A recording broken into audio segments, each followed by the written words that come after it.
Hi, this is Dr. John Bergsma from the St. Paul Center for Biblical Theology and Franciscan University of Steubenville. And we are speaking today about the readings for Wednesday of the 13th week of Ordinary Time. So we're plunging along here. We're not even into the middle of Ordinary Time yet. That will be in a few more weeks. As you know, there are 34 weeks of Ordinary Time. We're just on week 13. But here we are reading through some of the minor prophets, and we are dealing with Amos chapter 5 in our first reading, a very famous passage that deals with the issue of hypocritical worship and social injustice. And so we read here the prophet speaking on behalf of God, "Seek good and not evil, that you may live. Hate evil and love good, and let justice prevail at the gate. Then it may be that the Lord, the God of hosts, will have pity on the remnant of Joseph. I spurn your feasts, says the Lord. I take no pleasure in your solemnities.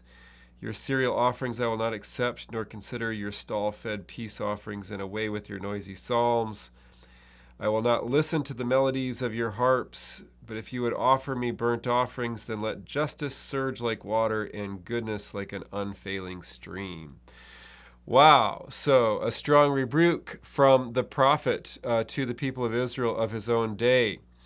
What is going on here? Well, we have a problem in which the people of Israel were worshiping God according to the ancient liturgy left by Moses, and they were following the prescriptions for the different sacrifices that should be offered at the temple, etc. But even though they were liturgically scrupulous, they were ethically negligent. They were paying careful attention to the parts of the Mosaic law that specified what sacrifices needed to be offered and what must be done in the sanctuary, but they were ignoring those parts of the law of Moses that specified what they were to do for the poor, for the widow, the orphan, the underprivileged, etc. And the prophet rebukes them. It is no good to bring worship and to perform the proper rites and expect that will provide you with a right standing with God while you commit evil and sin when you are not in the place of worship. So a very basic message against hypocrisy, against hypocritical worship. Some take this statement by Amos, for example, I spurn your feasts, says the Lord. I take no pleasure in your solemnities. Some take that to mean that God doesn't like liturgy, period, or he doesn't like sacrificial worship, or he doesn't like sacred rites, etc. That would be a wrong way to take the passage. It's not that these things are offensive in themselves to God.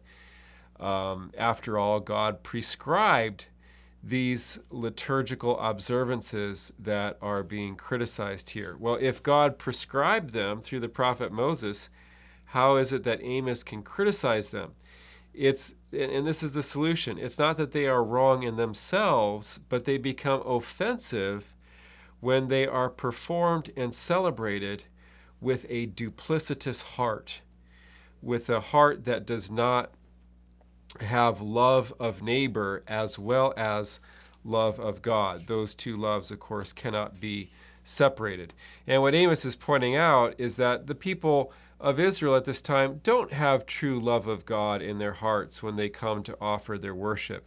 They are instead regarding themselves as placating God. They think that they are paying God off or doing God some kind of favor by offering him these sacrifices, and that by bribing God with these sacrifices, they purchase some kind of indulgence by which they can get away with abusing the poor.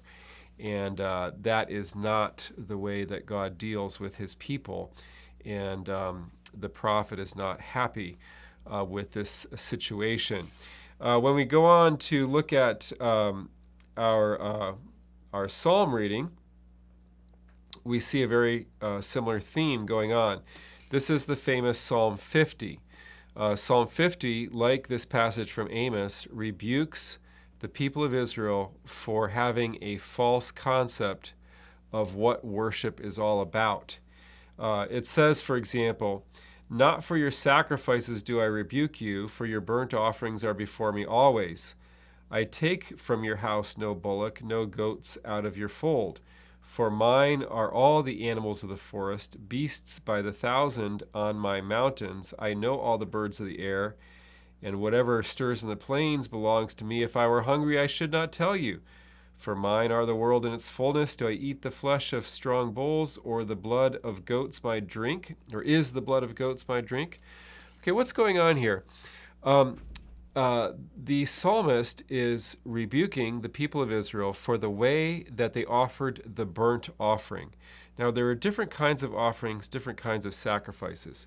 In this case, we're talking about the burnt offering, in which the Israelite worshiper came and burned up an entire bull or an entire goat, all into smoke, and that smoke rose up to God, and this was considered to the ancient mind as a way of offering the entire animal to God.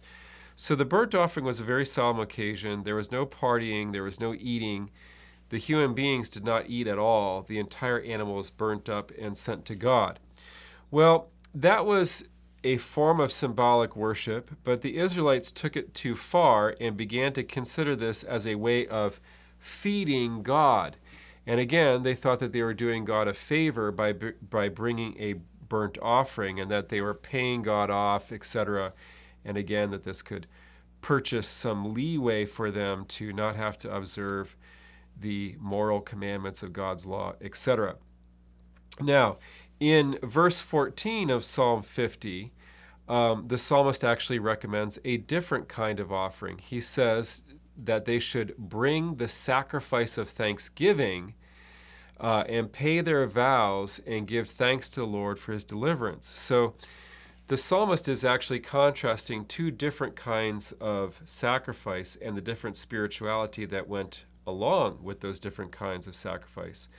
The burnt offering, where you offered the whole animal to God, unfortunately lent itself to this view that we were doing God some kind of favor.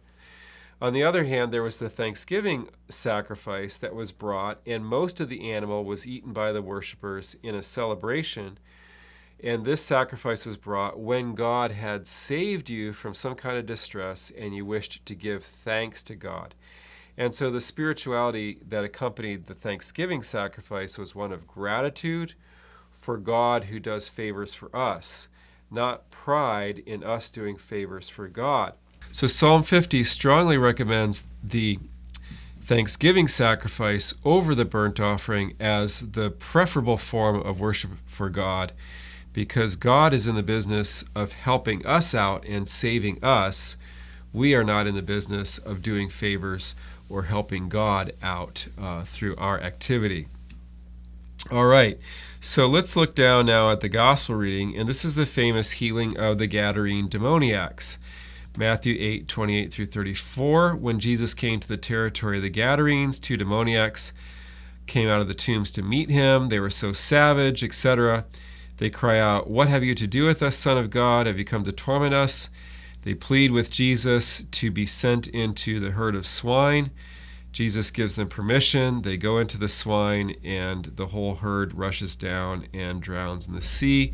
The swineherds run away, report everything. The town people come out, and the last verse says, "Thereupon the whole town came out to meet Jesus, and when they saw him, they begged him to stay?" No, they begged him to leave their district. Wah, wah, wah. What a sad response to an exorcism. But let's talk about this gospel. Okay, first of all, we notice that we're in Gentile territory here because we have a herd of swine. Jews did not eat pork. They did not raise pigs. So we're dealing with Gentiles. So we got Gentile pagans. But Jesus shows up, and his powers are not limited to the Jewish world. He is still the Son of God, even when he's among pagans. And so these 2 demon-possessed men meet him. The demons recognize who Jesus is. They have this conversation. Jesus casts the demons out of the men, frees these men from bondage to Satan, and the pigs are destroyed. Now, the town people come out and they see Jesus, and what is their response? Their response is fear, because they're pagans. And you see, paganism is a religion of placating the spiritual powers.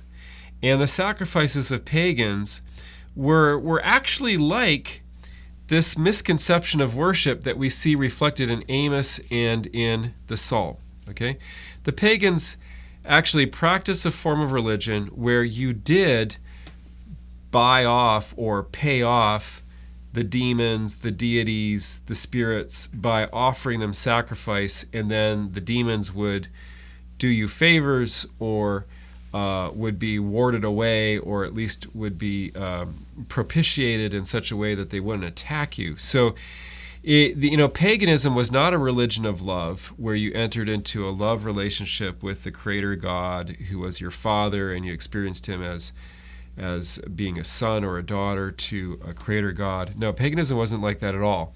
You placated the various spirits so that they wouldn't harm you and maybe would even act in your benefit by giving the spirits different things. And so the townspeople come out and they have that pagan mentality, and they are here in the presence of a man who has such awesome power that he can cast out these evil spirits. And also that was inadvertently the cause of a lot of loss of money, because those pigs were worth a lot of money and they all are now drowned. And so they are also concerned about their economy, etc. So Jesus poses to them a threat to their form of religion and a threat to their economic viability, and so they just don't want him around. And that's worthy of some thought for us today. What kind of conception of religion do we have? Do we think that we are doing God favors by showing up to Mass? Do we think by saying the rosary we are placating God or persuading him not to harm us? Probably few of us, viewing this video really have such crude conceptions of what we're doing in religion, but we sometimes fall into that kind of mode. Oh, God's going to zap me because I didn't do all my prayers today. Some kind of really a pagan conception of what our relationship with God is. Our worship is actually an act of communion where we go into God's presence in order for God to work on our hearts, okay, in order for God to change us. God does not benefit from our attendance at Mass, and He does not benefit from our prayers, but through our prayer and through our worship, we open ourselves up to the working of the Holy Spirit in order to be changed, in order to ultimately to come to know God better and to experience God more intimately. Atheists don't understand that, and I better not go digress into this, but I've had conversations where they've raged against God requiring worship. A truly great God would not require worship, blah, blah, blah, blah. And I've had to explain to these atheists, look, God doesn't require worship for His benefit. God requires worship for our benefit. We are the ones who benefit by worshiping God and opening ourselves up to His presence and to His activity in our lives, which is what happens when we worship Him. Well, so let us ask ourselves today, what kind of conception do we have? And also, what is our relationship to Jesus? Do we see Jesus as a threat to our pocketbook? Do we see Jesus as a threat to our lifestyle? Or do we see Him as a liberating force who has come into our lives to free us from bondage to Satan?